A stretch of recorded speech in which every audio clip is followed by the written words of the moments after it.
we are going to make 3 different types of things today with items you probably have around your house. And I'm going to show you the supply list right now. So first, an old t-shirt or something that you don't mind cutting up. I, of course, would never cut up my Summer at Your Library t-shirt from last year, but I wanted to show you an example. So I'm not going to cut this up. But you could also use a long sleeve t-shirt. That's fine too. And for the bag later, you'll need another t-shirt or a tank top. So we're going to make 3 different things. The first is a fringy pillow. And you can use a pillow that you already have around. Small is pretty good for the first time around, depending on how much fabric you have. So this is about 11 inches by 11 inches, almost a foot by 1 foot. Or if you have cotton batting, you can use that as well to make a pillow from scratch rather than covering one. You'll also need a pair of scissors, sharp fabric scissors, and a marker or Sharpie or pen.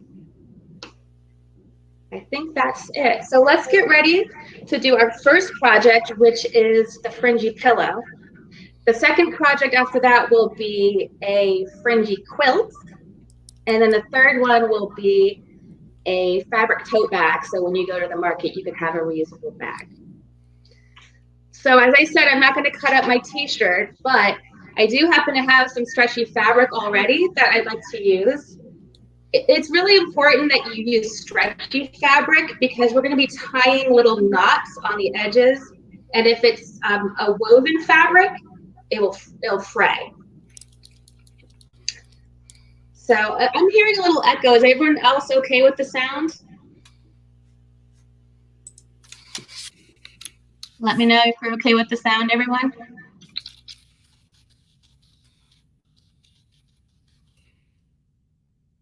Okay.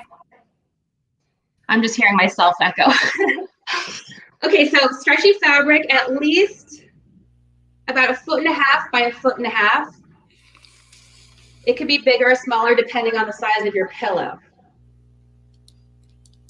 So I've got about that much cut with my blue stretchy fabric. Now, the idea here is if you're going to be using a t-shirt, the fabric should come from the shirt. So what you'll do is you cut across the top, and then you'll cut down and across the edges, but make sure that your pillow fits within that. So if you have a t-shirt with a design on it and you want the design to show on top of the pillow, make sure that you are cutting around where the pillow would be. I hope I'm making sense with that. But let's just pretend I was going to cut up the t-shirt. First, what you would do is cut up the sides on each side of the shirt. Then you would place your pillow down on top of it. You have about 3 or 4 inches of space around your pillow, or however big you want your pillow to be, and then cut around that. So I would use my marker, and I'll do it on the fabric once I have it cut, to show how much I want to use. Okay, so just pretend this is my t-shirt. I've got my pillow. I'm going to mark off about 3 or 4 inches all around the edges. So first I would mark where the pillow is.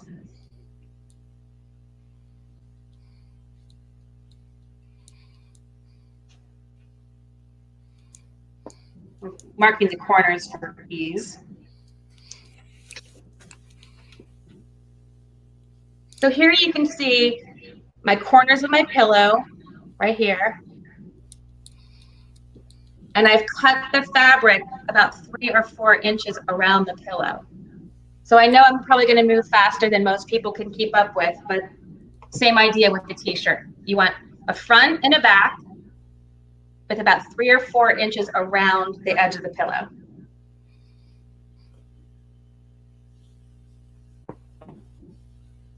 Let's see if I can mute my computer.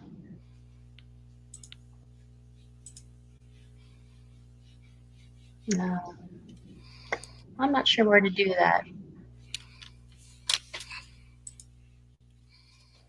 Well, I'll keep on going, and if you want to tell me how to do that, I can try to mute my computer.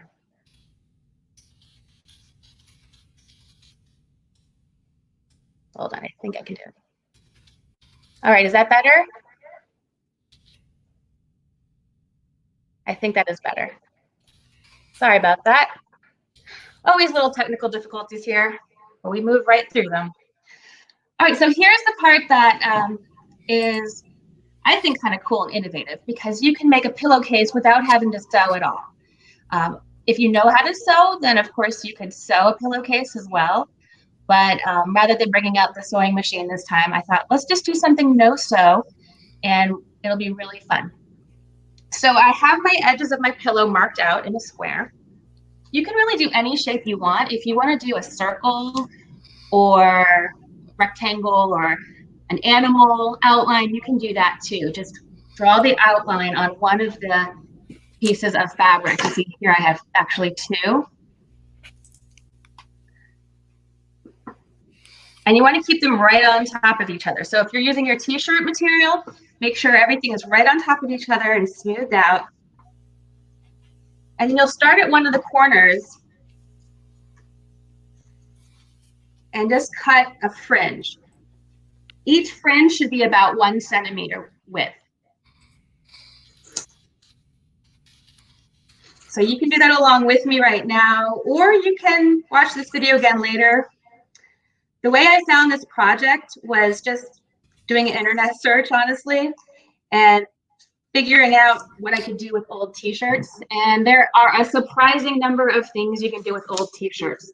So if you don't happen to have a pillow at home or something that you want to repurpose for what we're doing today, I guarantee you will find something to do with an old t-shirt if you do a search. And I know there's a lot of really cool projects on Creative Bug as well. So I'll do 2 edges here, perpendicular to each other. Now remember, this is the corner where my pillow is marked. So I'll line it up again. You can kind of see my fringes I made.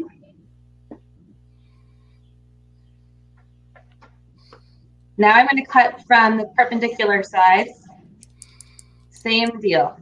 Now you don't have to be exact with this, because really the important thing is that there's going to be a side for the front and back that match together.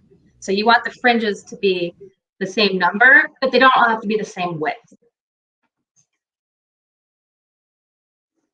And you can make them really, really, really tiny or really, really, really wide, depending on how you want your pillow to look.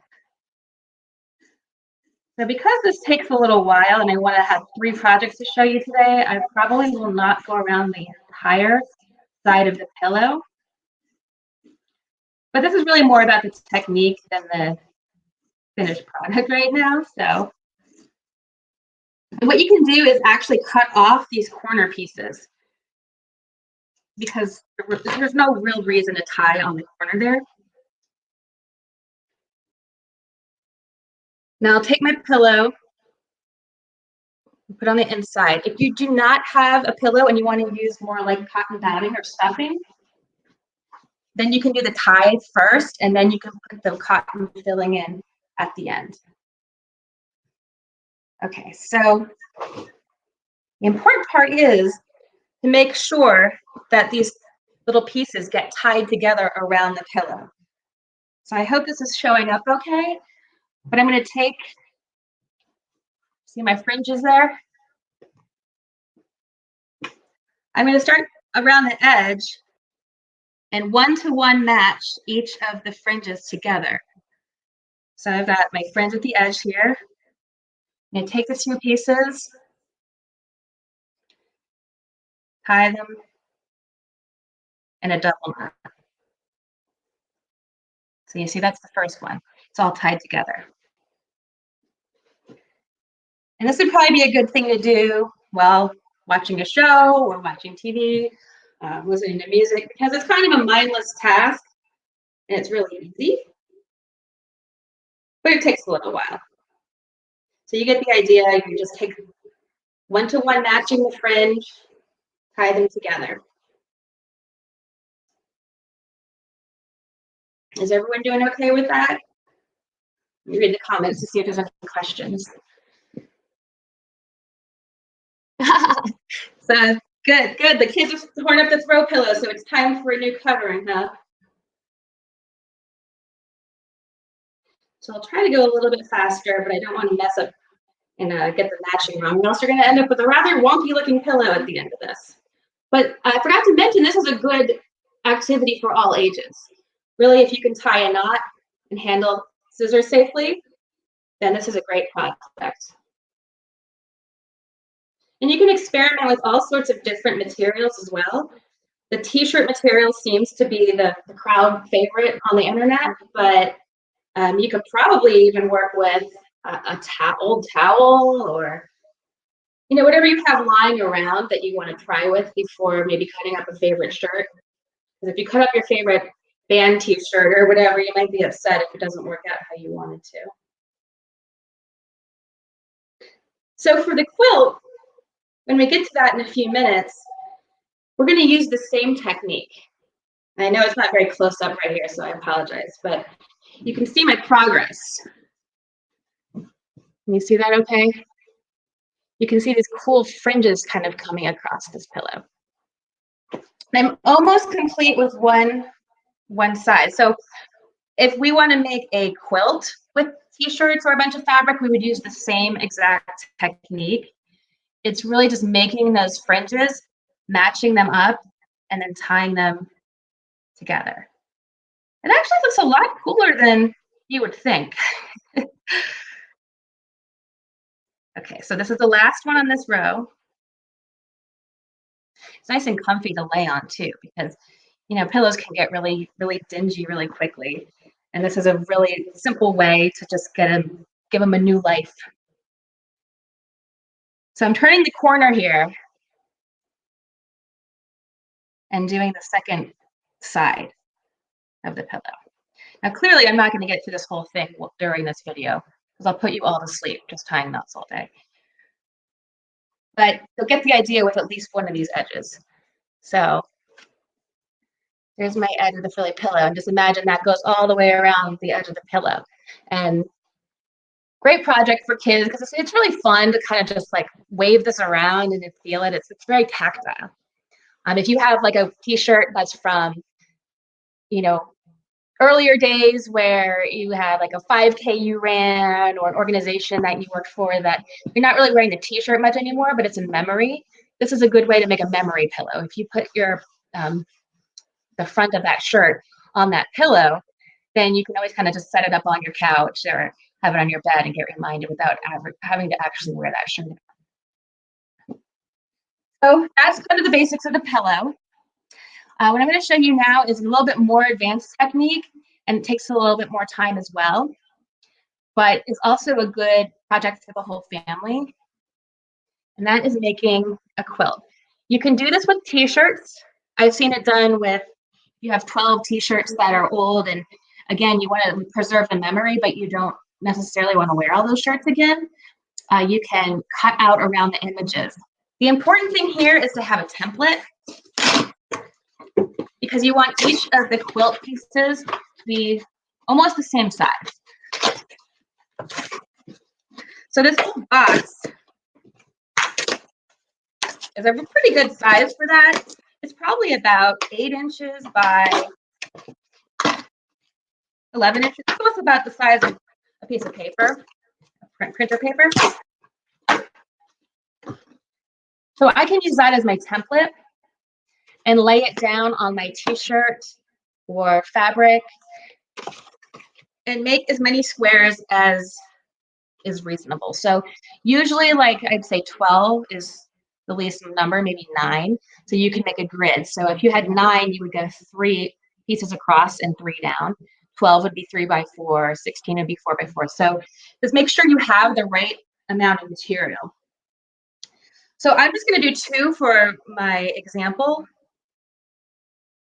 and then you all can keep adding. That's the cool thing about this too. It's a bit additive. You can add more pieces on the edges as you go and build it. So even if you don't have a perfect plan at the get-go, you can change it as you figure out how much material you have. All right, so let me cut this out using my template. Now, of course, with kids, you probably want to make sure that you have safety precautions in place so no one cuts a finger.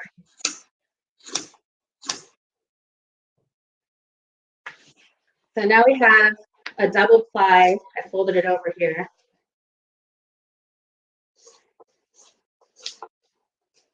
And just like with the pillow, you want a few extra inches around the edges. So wherever your picture, if you have a picture on your shirt, you'd want a couple more inches on the edges because this is going to be where the fringes are. So I've got my template. And then I've decided I want to cut 2 inches in on each side. And you can get as mathematical with this as you really want, or you can just make it a total experiment and see how it goes. If you want to have the same exact number of fringes on each side and measure them out perfectly, you can always use your pen and measure out centimeters as you go. Really up to you how you want it to be done. I've seen people do it both ways, and I really can't tell the difference between being very, very careful with your measurements or just kind of freehanding it. The idea here would be whatever you want the top of your quilt to look like, be sure that those pieces are facing each other when you assemble the blanket or the quilt. And same exact technique, I'll move back a little bit. Same technique. You take your 2 pieces of fringe,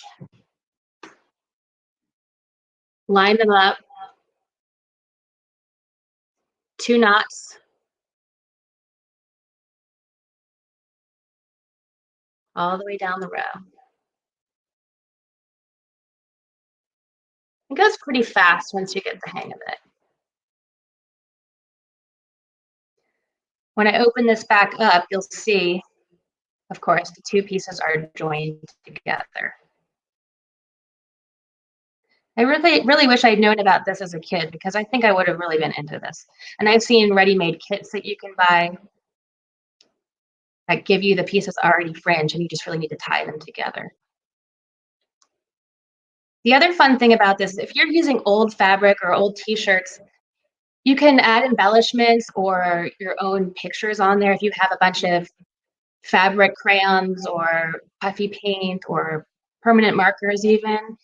You can add your own embellishments to the front of the pillow or if you want to do designs on the quilt. I've seen some people who will use squares of fabric and send them out to family members for a baby shower or whatnot, and then each member of the family will decorate them with something that is important to them, and then they'll put them all back together and tie them like this. So you can build a whole baby quilt out of different family members' squares. Now when I open this back up, the fringe is all tied together nice and securely. So I encourage you to go online and then search for t-shirt quilts or no-sew quilts, and it will show you more what the finished product looks like. You can imagine with fringes on all sides of these squares, how fun and tactile that is, especially if you got babies you put on the blanket. That's something for them to feel and play with without being dangerous. Another thing you could possibly do is put other decorations in the fringe itself. So you could put a wooden bead or even, all sorts of little things that you could play with that you could put along the fringe. So that is how to make a quilt. I know I couldn't do the whole thing, but with limited time, just wanted to show you the technique. And then we have one more thing that we can make, which is a tote bag. Now this works really well with old tank tops. You can also use t-shirt. So if you have a t-shirt, you can just make it into almost a tank top by cutting off the sleeves. So if I had my summer t-shirt, I would just cut the sleeves off like that. So what we're really trying to do is create handles out of the shoulders, and you would cut off the neckline to make a bigger, wider opening, and that's where you would put your items or groceries inside of. I'm actually not going to cut up the shirt either, but it's the same exact technique. What we're really trying to do is join the bottom of this hem with that knotted fringing technique, so it'll create a strong bottom of the bag. I've seen this done online, so you can go there to see it. Another technique that's even simpler, doesn't even require scissors, is to turn the shirt inside out and just gather the bottom. So just gather the bottom of the tank top. And you can either use another piece of fabric or a ribbon to secure the bottom. Of course, remember, you're going to be putting potentially heavier things in this bag, groceries and whatnot, so you don't want them to fall out. So giving it a lot of good knots would be the smart way to do it. So you might want to tie it 2, 3, even 4 times, and then keep wrapping it and tie it again.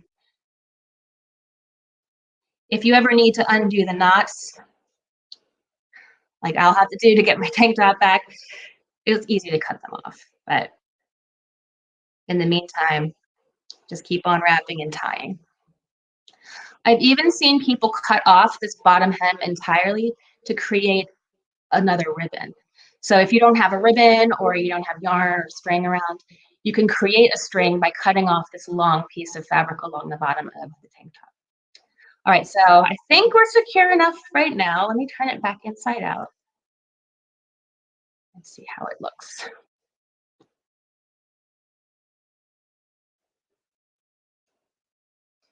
Okay, so we see the bottom is pretty secure, and I have enough room now to put items in. And then you have your handles, and you can just kind of toss it over your shoulder and you're ready to go. So easy way to make a tote bag or grocery bag. Another way to do this would be, as I mentioned, that fringe technique. If you want to preserve the image on your t-shirt a little bit better and not want to have it gathered down here, then I would recommend the fringe technique instead. So doing the cuts on the bottom, tying them together, cutting off the sleeves, cutting off the neck, and then you would have the handles here. You'd be able to see a universe of stories better that way, rather than it be all bunched up like I did at the bottom here. So there's a couple different things you can do. I encourage you to figure out what works for you. You can probably come up with hundreds of other ideas as well. There's just so many cool things out there. But the important thing is that you don't even need to leave the house to get these things. So presumably you might have a t-shirt or some old fabric hanging around and you can make something useful and give your old wardrobe a new life. So what we'd love for you to do is share your projects with us, and maybe someone from our tech team can put up a link where you can share your photos and let us know how this project went for you. Again, check out our creative suite that was shared with you at the beginning, and there's a whole bunch of other projects there. We also have live virtual events, several, in fact, every day. So check out our website, www.pgcmls.info/virtual-events. and there's a whole lineup. So there's something for everybody. Well, I thank you so much. Okay, so yeah, email digitalservices@pgcmls.info, or you can tag us at PGCMLS on social media, or use the hashtag PGCMLS Crafternoon. All right, and the virtual events listing is there as well. Well, we hope to see you next time at 3 p.m. on Friday for another Crafternoon. So thank you all. Enjoy your weekend.